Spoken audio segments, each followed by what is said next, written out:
what to review in choosing stocks. So, nagpadala nga ng question sa atin si Summer. Again, Summer, thank you for sending your question. So, a very good question dito. Sabi niya nga, ano kailangan i-review in choosing stocks. At the same time, sabi niya, I once heard to check internal movements ng specific company bago bumili. So tama yan, no?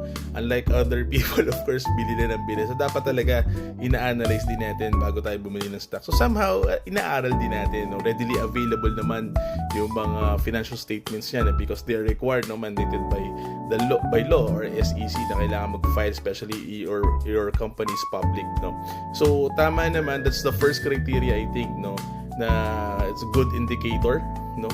If someone internally, either management or mga officers, no, they're accumulating or buying more shares, ibig sabihin nun, no, may mga planong mangyayari maganda or talagang they believe, no, or malaki or mataas yung conviction nila sa company na yon. And that's for me, no, as an investor sa atin, that's a good sign, no? That's one good thing na nakikita natin. So nakikita niyo yan usually sa mga news, mababasa mo yan na for example, the president or CEO buys or accumulate more shares, no, for this company, okay yan. But the second, pag narinig mo naman, may mga ganyan din news na nagbebenta. So hindi agad-agad automatically ibebenta mo na yung stock na yun if ever narinig mo yan. You should always check the reason why. So some of them, of course, may mga valid reason naman why they are load, no, nag-unload sila or nagbebenta ng shares nila. So again, that's one good thing if that's a positive sign nga, no, pag bumibili talaga yung mga management or mga officers within the company.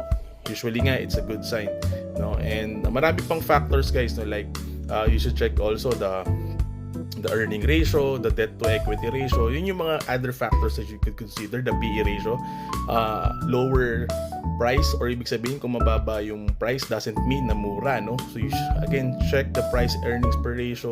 So yung growth niya for the last few years, earnings growth, no, net income growth, check nyo rin yan. So those reports are mostly available sa mga brokers naman. Libre po yan. You can always check them. Check their plans moving forward. Ano yung plano ng kumpanya? What are the dividend rates? Do they have high interest bearing debts? May mga loans pa sila? So kasi of course alam natin pag mataas yung maraming debt, malaking binabara interest, no, medyo non-productive expense na tinatawag eh. So those are the things that you should consider, ano. And why you analyze this, these are the fundamentals of a company. So may mga technicals na tinatawag, no? There are other school of thought. So mostly mga traders, they use technicals, no? But you can always combine both, no?